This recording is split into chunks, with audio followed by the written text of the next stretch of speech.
If there's a bear who represents the ideas of devotion, motherhood, and success, you'd be hard pressed to find a better example than Grazer. She's a fierce defender of her cubs and one of the best anglers I've ever seen. She's also the subject of today's Drawn to Explore. Hi, everyone. My name is Mike Fitz. I'm the resident naturalist with explore.org, the world's largest live nature cam network. And Drawn to Explore is our program of art-themed uh, programs, which we hope you'll use your creativity and love of nature to explore the world alongside us. Today, we'll be using pen and ink and watercolor to capture Grazer on paper. And to lead us through that process, let me introduce my co-host to everybody, Sara Wolman. Sara, how are you doing today? I'm doing great. I'm really excited to dive into this one. Grazer are my favorite bears at Brooks Falls since I remember her being a stub adult back when I used to work at Brooks. So I'm really excited for this one. Yeah, it should be fun. She's always a popular bear to watch and get to know. Uh, so yeah, let's get her down on paper. But last episode, Sara, we drew also a bear that has been a part of the Bear Cam experience really since the beginning, and that was Bear 856. Yeah, so we began a series on our last program with a graphite sketch of Bear 856, which was really fun. And we explored different contrasts and shadow and how to portray him and his presence on paper because it's not easy. He's got a lot of personality. Yeah, he's a giant bear. He's very dominant at the river, and I found this photo. This was fun for me to sketch. We'll get to my sketch in a little bit, but I think we got some great submissions from our audience We of people did. who ended up showing us what they ended up doing. Yeah, I think they did a really great job too. And especially in terms of, I was really particular about the shadows on 856 because I really think it kind of portrays how big of a bear he is and how he moves. And you can really see that in all of everyone's sketches here. So well done, everybody. Yeah, yes, a lot of these showed really great, I think, depth to the sketch. So that's one of the things that I enjoyed about looking at all of these different submissions. So thanks to uh, Siri and Fern W and Meep Meep and MS, Neil Barry, 164 Shower Lore, for all sharing their sketches with us. And then I also finished my sketch. I said I was going to do that last Yay. time.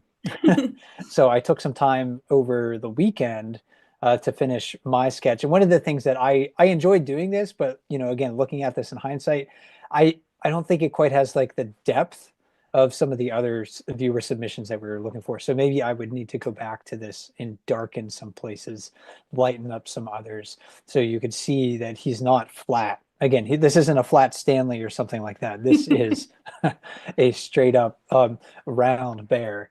So that's one of the things that I would like to do, maybe with Grazer, although I won't be working with ink since I don't have watercolors with me at the moment, but that's maybe something that I could look for improving some of these sketches coming forward. Yeah, Uh, it's still really great though, Mike. I love it. Thanks. And of course, if you want to share your artwork with us, we hope that many of you are sketching alongside us during the programs. So be sure to tag your work with Drawn to Explore and hashtag Draw a Bearcam on social media, or you can just email it to us, feedback@explore.org, or you can post it in the comments as well. So you can take a photograph or something like that, post it in the comments. We'll be looking for those. Anytime that you happen to post them. So thanks so much for everybody for sharing their artwork with us. And if you have comments or questions for Sara, especially about the process that she's following, maybe looking for some art tips on how to sketch Grazer and using watercolor and pen and ink in order to do that, drop those in the comments. We'll be looking for them during the program today. Before we get sketching, though, let's revisit who Grazer is. I'm sure most of our audience is familiar with her, but real quick, let's get to her story. She was first identified as a subadult bear in 2009. So subadult is a bear that is not fully mature. So not an adult yet, not a cub in the teenage years of the bear world. So usually 3 to 5 years old. But we suspect that Grazer was born in 2005 and that she was introduced to the river by her mother, Bear 408. So Grazer, she's always been recognizable with her long, straight muzzle, large blonde ears, blonde fur, but it really wasn't until she returned with her first known litter of cubs that she began to truly leverage her presence at Brooks River. She's consistently one of, if not the most defensive mother bears on the river. She'll challenge larger bears who seem to only look the wrong way at her cubs. And I think this is a great example that other bear's just minding his own business. And Grazer's like, what are you doing in this vicinity? So her attacks are fearsome, powerful, so much so that the bear cam audience has made her name a verb. When she mauls another bear, that bear has been quote unquote grazered. And she's raising her third litter of cubs in 2025, which currently consists of a single female yearling. Grazer is also a skilled angler. She can fish successfully nearly anywhere on the river, giving her an advantage over almost all other bears. As a result, Grazer can get super fat before hibernation. But Sarah, you chose a photo of Grazer that highlights her presence before she is ready for hibernation. I did. I did this on purpose because I feel like we always tend to draw grazers super fat, which is always really fun and I enjoy it. But there's something about bears kind of earlier in the season where you can really see their kind of defining characteristics, which is why I chose this particular photo. It's even funny, like when during the season, you sometimes have a hard time identifying a bear from the beginning of the season towards the end because they change so much. So that's what's fun about doing an early bear, an early season bear, because with Grazer and this photo in particular, she's super identifiable. So I think this image really captures her perfectly. She's very balanced, present. She's like right about ready to move. I mean, I don't know if that's actually what was happening there, but from my perception here, it looks Hmm. like one of those moments that like kind of holds tension as she's looking for something.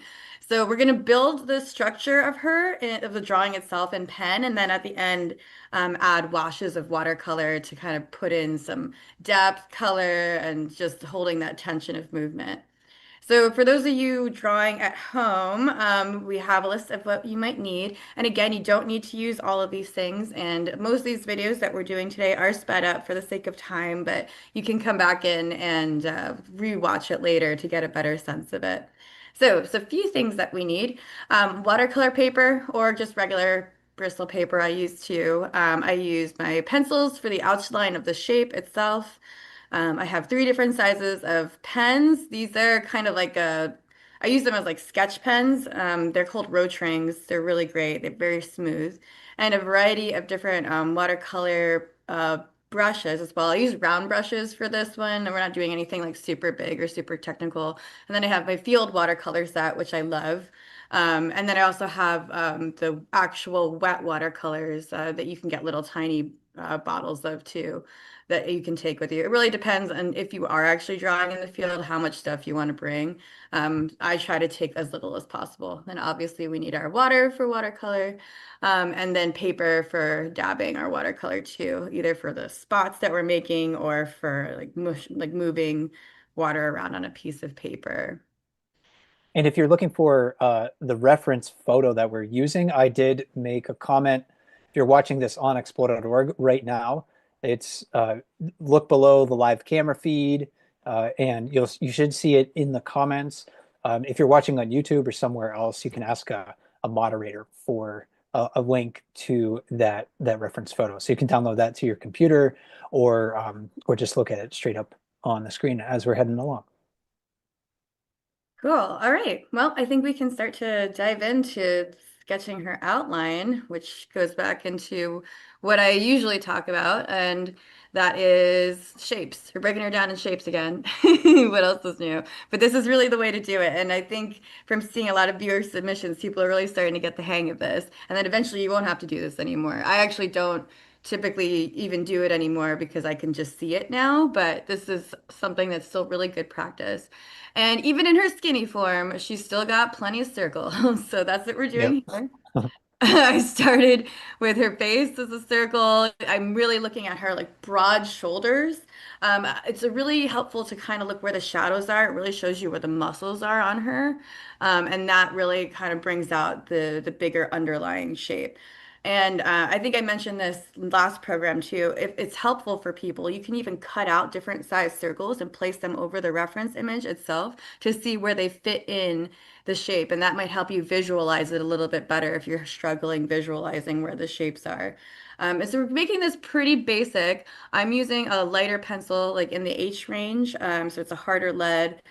It's a little bit lighter, not as smudgy because I am going to be going over this with pen and ink and watercolor. So I'm trying to just really get the guidelines down here.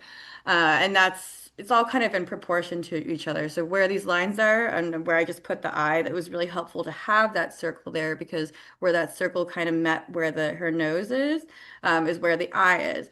And I always tell people too, eyes on bears are much closer and smaller and closer to their nose than people realize. The biggest mistake I see with people drawing bears is that they put their eyes like way further back on their forehead than they need to be. They're actually all kind of enclosed in this one small area there. And that's how I managed to just sketch out her face there, which I think is the most telling of ID and Grazer in this particular drawing itself. So I really wanted to make sure I got that right. And her kind of classic pose of like looking over and seeing what's about to happen. Like, is she going to graze somebody or is she just getting a fish?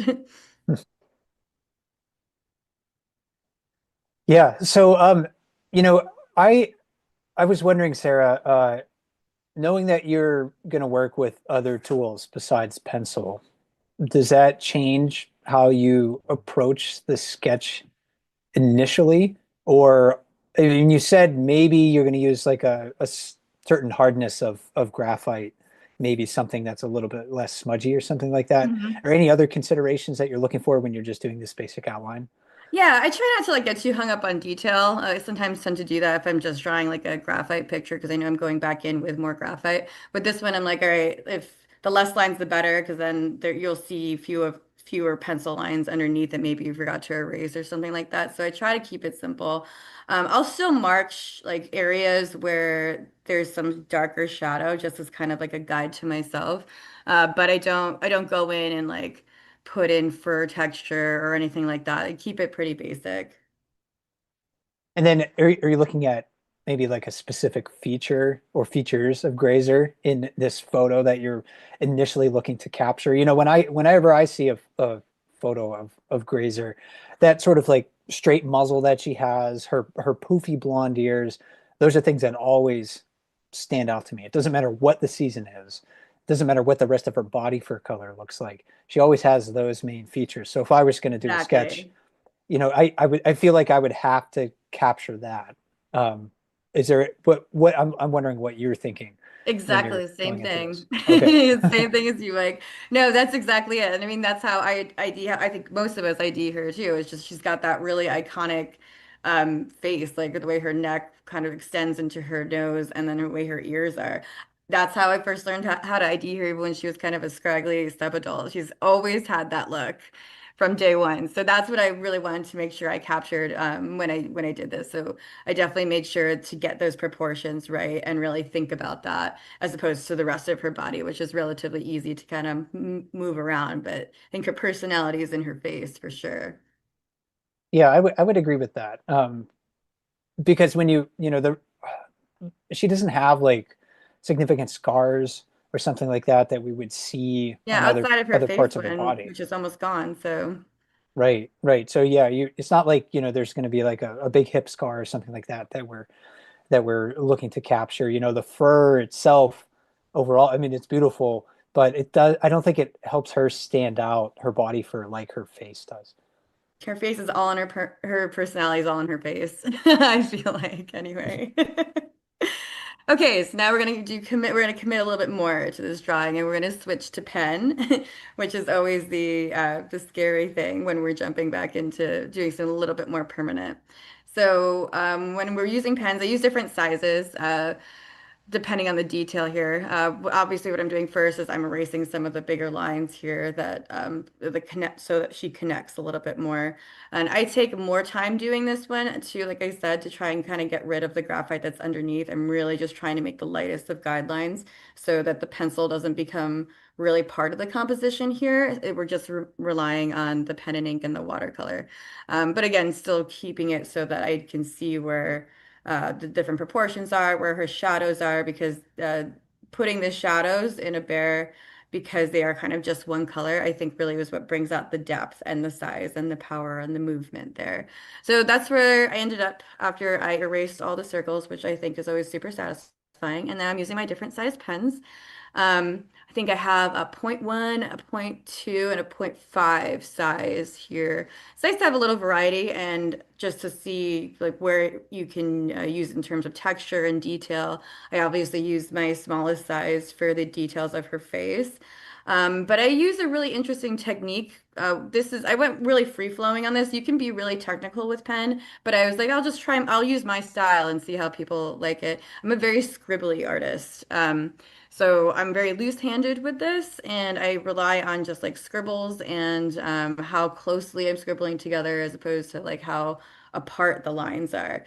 This is just one technique. You can use techniques like cross-hatching or like color blocking, and those are things I can do in other episodes too, just kind of see the difference. So we're using a scribble technique here, and I'm using, I think, the point 0.1 pen to really get in there and do the detail. And this is something where I am paying really close attention to where her fur patterns are, especially on her face, because she does have a lot of them, and they're really interesting. And I find like the dark shapes, like from her eyes, are really telling, and they kind of goes right into her nose there. So I wanted to really bring that part out because I think that's such an identifying feature of Grazer is her kind of dark fur around her eyes. Even though we may not like look at that initially, she actually really does have an interesting pattern around her eyes that goes into her muzzle like that. So this is where I'm really starting to just put like her personality down. I want to scribble, but I don't want to scribble too much. I'm going kind of light here, and really focusing on just a little bit of lines here and there and adding a little bit more and more. And I know this can be scary because it's like ink, we can't erase it, but you just have to roll with it.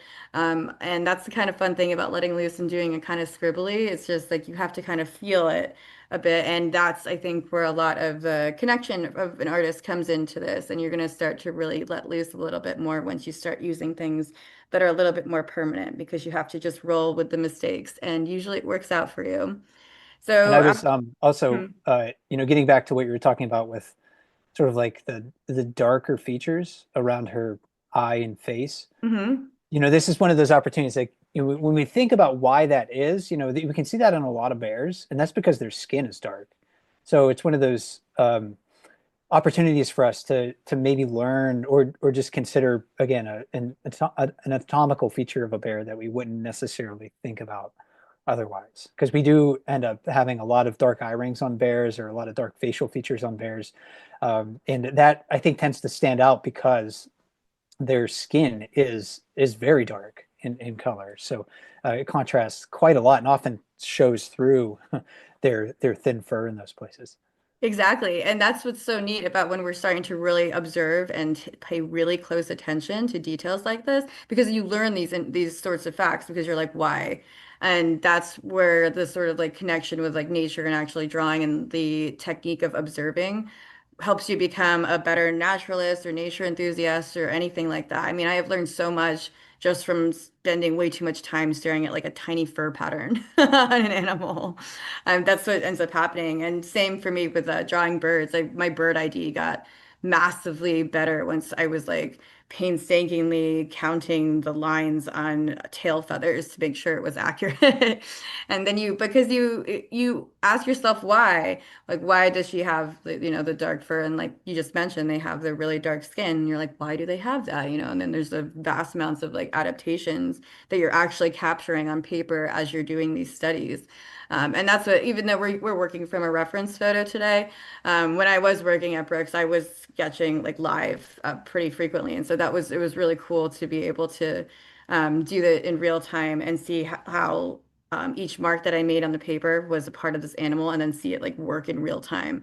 So it's even, you should try this, like, you know, when we're not doing Drawn to Explore, but even if you're just watching the bear cam itself and seeing if you can do just a quick field study like that, just because it does help you kind of connect even more on a deeper level to these animals that we really love and appreciate so much. Yeah, and so what I'm doing here now too is again kind of following the fur pattern a bit more here. This is just, it's really helpful to kind of do the correct anatomy by watching their fur patterns because it's really kind of all shaped around like where their muscles are, and it kind of it gives you kind of an in-depth look into their behavior, like why maybe they have a rub a certain way, maybe they scratch themselves a certain way, maybe there was like an injury, or maybe it's just how they're developing. But I find that fur pattern really brings that out. And I'm really trying to focus on where her shadows are here and bringing the fur into that. So obviously in this photo, she's got kind of a really dark belly just because of the shadows there. So that's where I'm really focusing on like the darker colors. And it kind of also shows where her legs move into her body as a whole. So it's really bringing out like the big, powerful muscles underneath Grazer. And it's fun to do this sort of like scribble technique because, again, like I said, it keeps you looser. You're not going to get so engrossed and like, oh my gosh, I have to do every single line here. We're more creating the essence of Grazer as opposed to a very exact study of Grazer, which is fine. And you should, and you can totally do that too. But since we're trying to work more of like from an observational sense and something that could be translated into something you could do in the field or while you're sitting at home watching the bear cam, I find this sort of technique to be pretty helpful and quick, and it's a good practice. I something like this I would even do as just like a study first if I was doing like a bigger piece.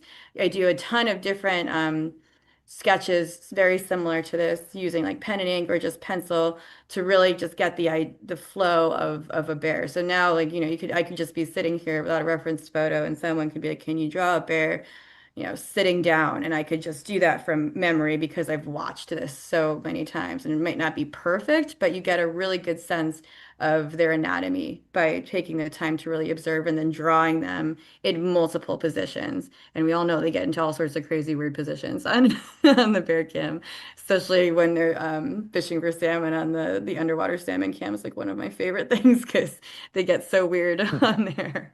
But that's essentially what I'm doing here is keeping it light, keeping it loose. I'm switching out pens here and there depending on where I'm wanting to add precise detail. But I'm also keeping in mind too is that I'm not trying to overload it with just ink just yet. If this was just an ink picture, I would do that because I really like contrast. I really like the way things pop out, but we are still adding watercolor here too. So I wanted to make sure that there was enough white spaces here that we'd be able to see the watercolor pop through as well in our next step. And it seems like you used the pen with the remaining pencil that you left on the paper kind of as a guide more than Hmm. anything else. So was that you're looking to purposefully sort of like eliminate the pencil on the paper in a sense. And Exactly. it helped you apply those pen strokes, but it wasn't something like I need this to remain and carry through towards the finished image. Exactly that. Exactly that. Yeah, it's and you know anything that I do leave is like usually relatively really light or something I can still erase. And I think I even still go in and erase like a little bit more. But yeah, it's just to keep where my pen is because like you know pen isn't very forgiving. You know, you're either coming back in there with like a white marker to try and like do like get rid of a mistake or something, or you're just rolling with it. So yeah, that's basically where that is for that, and we're just keeping it kind of light because we still are adding one more layer here. You said, pen can be a little intimidating as well because you can't erase it. So when you just roll through those mistakes, is that your style? Like if you're like, oh, this stroke didn't really kind of work out for me, maybe that I just need to use that as a happy mistake to maybe to Yeah, add a basically. Bob And Ross it for was like beaten out of reference. me in art school too, you Okay. know, where they would like force you because I mean, I wasn't always like that. I'm very much a perfectionist when it comes to this stuff. But when I was in school years ago now, I'm not going to date myself, but I Yeah, me too. I was just like, oh yeah, I just like graduated in we don't think 2020. about that. Yeah, it was a Yeah. long time ago. Yeah, they would purposely would not let you erase, or we wouldn't even start with pencil. They would be like, you're immediately starting with paint, you're immediately starting with the pen to like kind of get you over that. Okay. So that is a good practice, and we can try that sometime too, but it might freak some people out. It's nice to have the guideline. But yeah, I've learned to roll with my mistakes because, I think. That's what makes art interesting. You can actually, when you're looking at a piece of an artist, it kind of brings you to their exact experience where you see things that maybe aren't perfect because art isn't really perfect because it's just a reflection of what we're seeing. And there's just naturally imperfections in life. And that's what I think keeps it interesting. Okay. Well, it's I think the next step that you wanted to work on was color, correct? Yeah, yeah. So next we're gonna do some more fun part, and it's even more out of control. But we're gonna add some watercolor. So first things first, you want to let the ink dry. And also another thing to keep in mind when you're doing this is using ink that isn't gonna like be all spread out because of the paint. So using ink that's pretty tough. So yeah, so now we're gonna pop in and start doing some watercolor. I think I just showed you in this video, use a little bit of water. I have a blotting piece of paper, like just paper towels to kind of blot my watercolor a bit, depending on how much pigment I want to use. And I also have an extra one that just like blots on the page itself. I'm actually not a watercolor. I wouldn't consider myself a watercolor artist. I just like to do it when I'm in the field. It's very easy. I'm much more of an oil painter, but that's like insane to bring all of that stuff to the field or just doing something quick because it takes forever. So I appreciate watercolor in the sense that it really brings life to these like sketches that we're doing, and also it's really easy to travel with. You can just go anywhere, even to like a local park, and just like whip this out of your pocket and do it. So the rule with watercolor in particular, and obviously there are no rules in art, but this is a helpful technique. I think I could frame it like that better, is to start from light to dark because it's really hard to go the opposite direction because we're painting with water. And so the pigment is going to get washed away the darker we go. So I'm starting with kind of a lighter color. And again, it's really don't get hung up on like, oh, it's not the exact color. I purposely like to make my paintings a little bit more vibrant because I enjoy color, unless I'm doing something very specific and very controlled for like a scientific illustration. But I like to bring out like the vibrance that I see underneath. What we would just consider brown. Because Grazer, although you would be like, oh yeah, she's light brown, there's a lot more going on in there. And this is where some things like color theory even comes into play. And I'll show that a little bit later when we're starting to do more of the shading. But right now I'm just trying to basically do a wash over where some of the darker areas are. And I'm making a point to leave a lot of like white out. So that's called negative space, as an art term. And that's going to be like where the highlights really are. So like kind of like where her ears are just so blonde.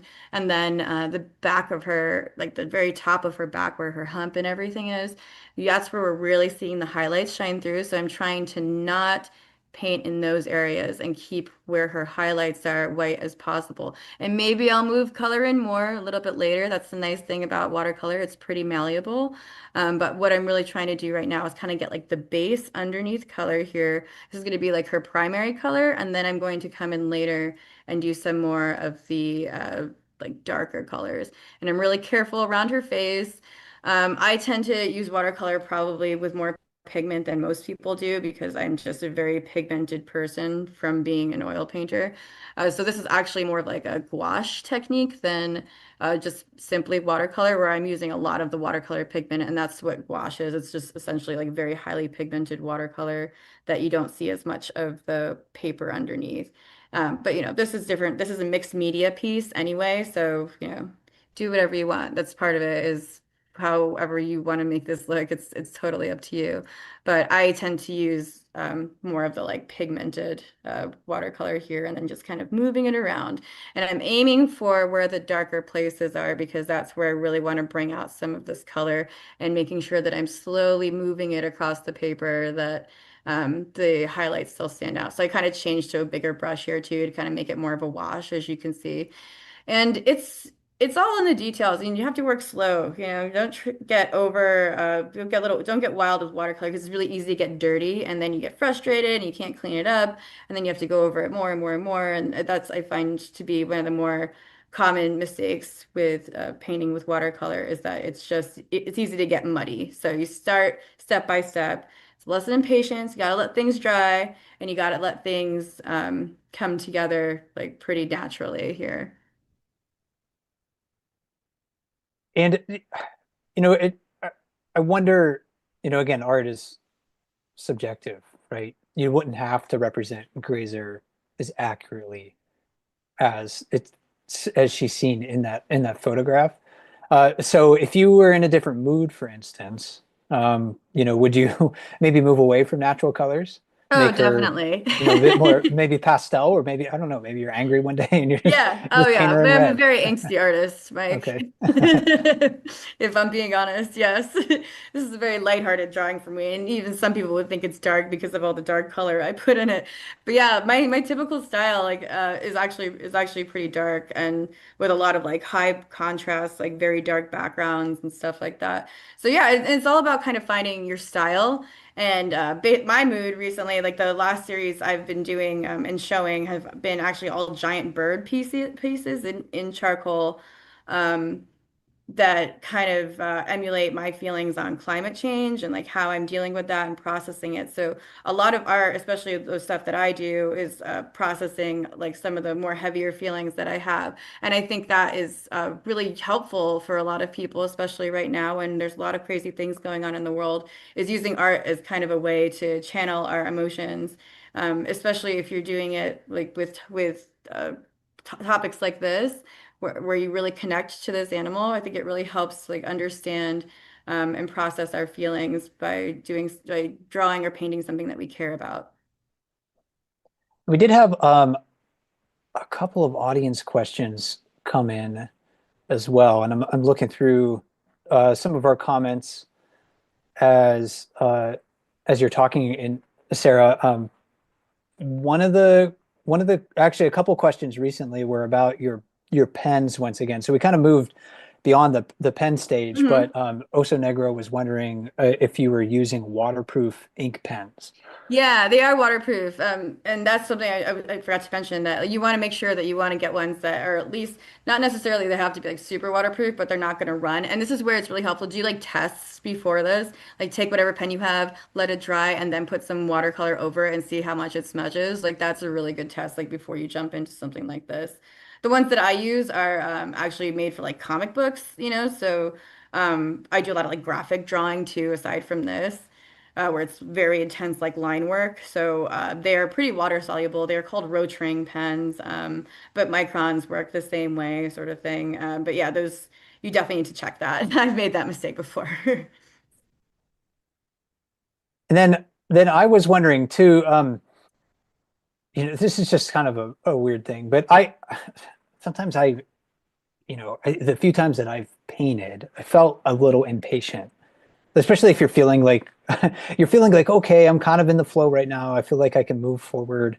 Then you have to wait for the paint to dry, even with watercolors or acrylics or whatever it happens to be. I don't know how people work with oil because it seems like it takes a month Months. Yeah, it does. for oil to dry. So how do do you ever find yourself impatient for the paint to dry? 100%. Yeah, all the time. Because patience is not one of my virtues, even though I'm an oil Uh, painter. I just love self-torture. But, for me, I'm usually working on like 20 different pieces at a time. So if something's drying, there's always something else for me to draw. But if you're not doing that and say you are just like practicing and doing this one piece, I kind of find where this is helpful in terms of like the meditation part of it. You have to let the paint dry. That's just part of it. And then you can kind of envision more of like what you want to do. Really think about the piece, really think about like why you're doing this piece, the connection to this piece. Like this, so this is the creative process that is part of it.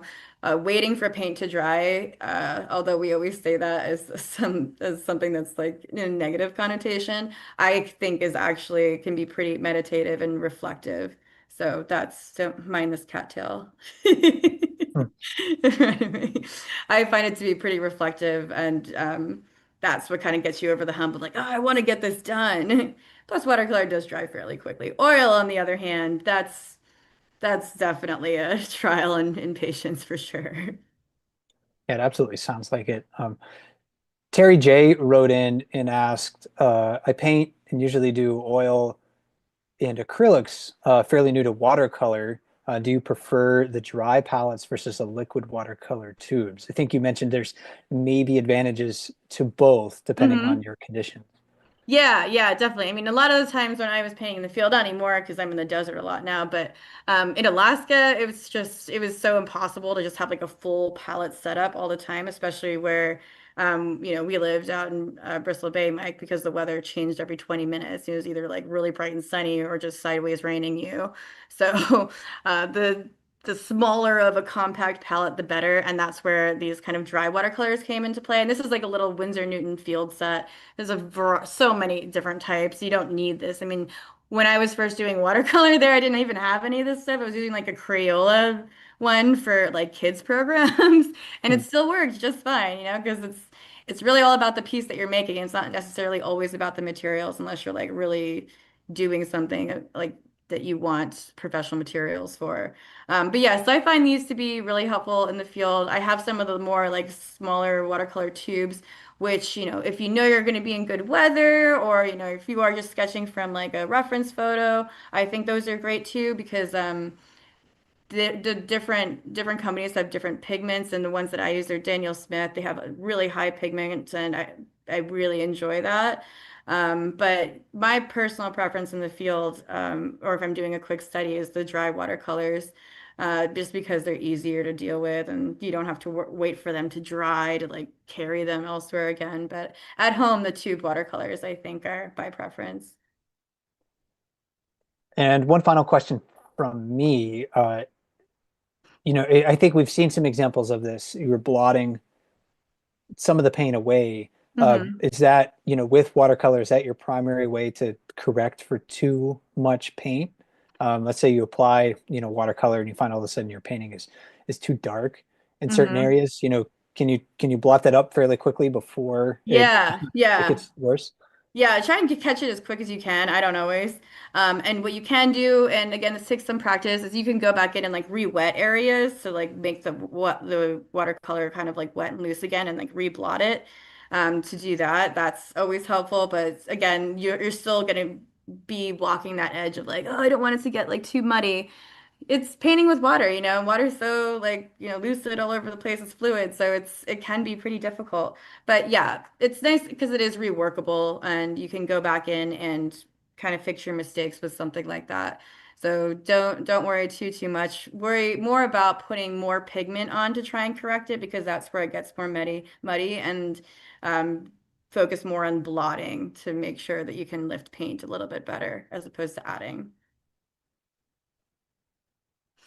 Okay, and yeah, as you can see here, I've been layering and layering different colors of paints here to kind of just really start to bring out the contrast.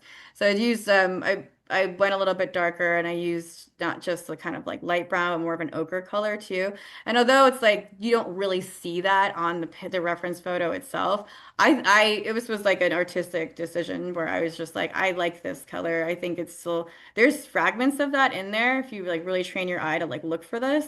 So I wanted to kind of bring that out as I am drawing her. And then for the shadows itself, I don't use black for this. Yeah, I use like a purple blue. And if you take a look at a color wheel, this is kind of like basic color theory, where if you have a color wheel, the color that is on the opposite side of the color wheel is what will create a proper light shadow for you. So across from, orange and all that is purple on the color wheel. So that's a really useful color then to create the shadows. And so that's what I was doing here was I was using a purpley blue to make the shadow of her belly, of where her muscles are, of where her muzzle is to get that shadow because I use black in a lot of things, but with watercolors specifically and something like this, I like it to stay vibrant. So even though it's like you can't really tell for sure that it's not black, it still gives you a different vibrancy and a different color in this painting. Okay, that's a great tip. I actually hadn't considered that. I probably would have just gone, okay, let's go straight to the dark. Um, but you're not quite finished with those dark highlights, right, Sarah? I think there was some more reinforcement that you wanted to do with that. Yeah, exactly. So after I put all the final paint on there, I go back in with my pen to kind of go over some spots that like maybe got washed out a little bit from putting paint on it. So I go back in, redo her eye, because again, as most of you know, are really into animals' eyes. I think that really gives a tell of like them being alive, you know? So make sure I pay attention to that.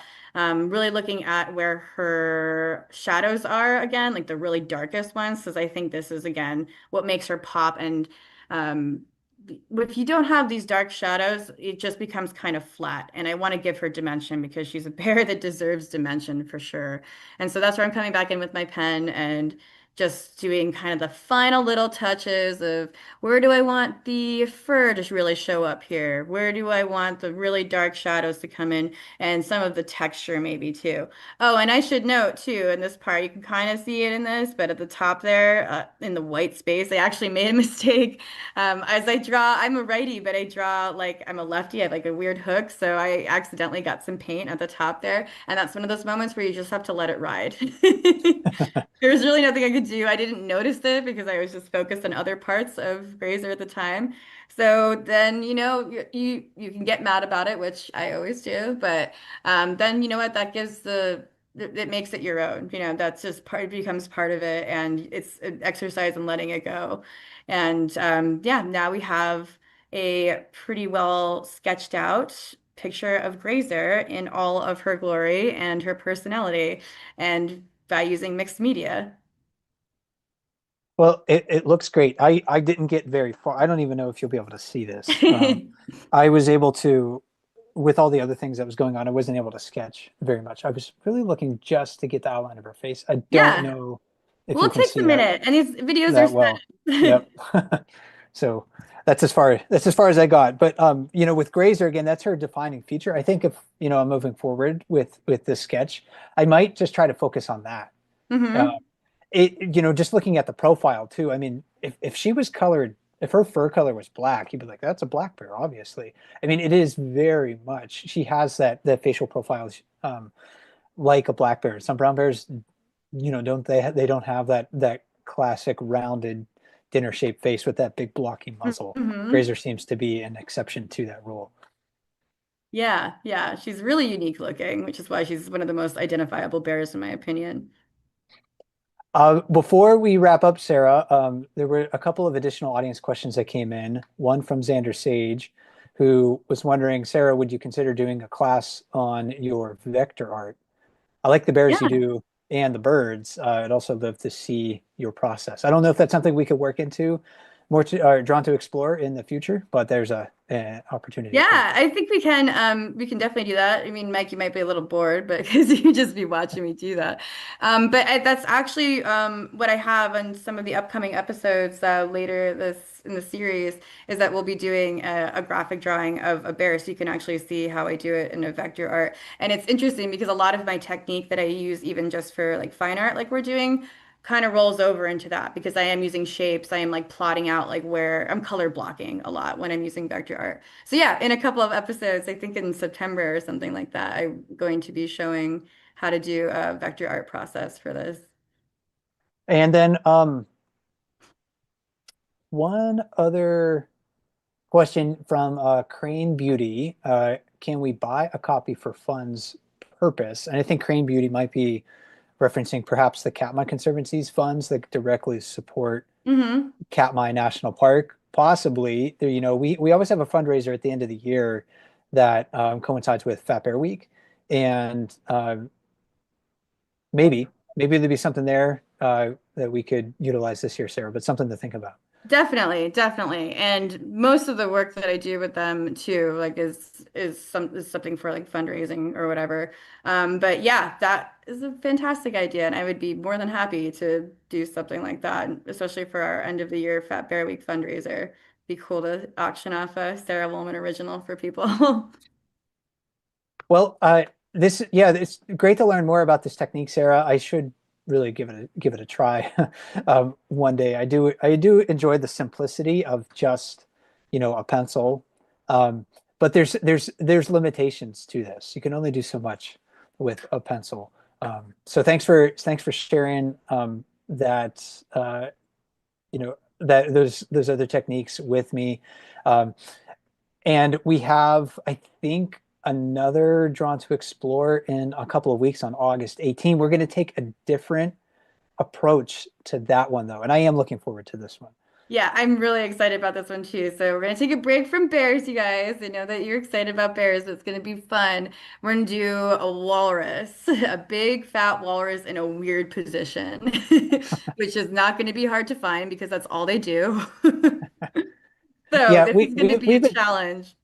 we've been talking about doing like an animal in an awkward position for a while, because we always tend to draw pictures of animals or paint them in poses that sort of make sense to us, but they're not always positioned in position, in a way that makes sense to us. And the walrus at Round Island, they're always just like on the rocks. It looks so uncomfortable, but for them, they're just like, this They is love great. it. They Yeah. love it. I love it. So I'm really excited to do this one because it's going to be kind of weird and abstract, and I think it's going to get people really like flowing and out of their comfort zone. And we get to learn about walruses too, which are really incredible creatures. Well, I'm looking forward to that. And Sarah, before we go, any last words on your Grazer sketch? Not so much. I just hope that people enjoy and trust the process, and really looking forward to seeing what everyone has made, and be sure to send that to feedback and to get it featured on our next episode because it's my favorite thing to see everybody else diving into this too. Yeah, put it in the comments on explode.org. If you have it there, use a hashtag drawn to explore. If you are posting it on social media, you're welcome to do that as well. Drawn to explore is the other hashtag, or just send it in directly to us at feedback@explore.org. And I do want to thank my co-host for joining us on the program today and leading us through that, artist Sara Wolman, who is a graphic designer and artist. So keep sketching and observing the world around you, because throughout our shared history, humanity has used art as a means of connecting with and better understanding nature. As with all of our live events, a replay of this live chat will be available on Explode.org's YouTube channel. And thanks for watching. Thanks for joining us today. My name is Mike Fitz with Explore.org. And as we like to say here at Explore, never stop learning.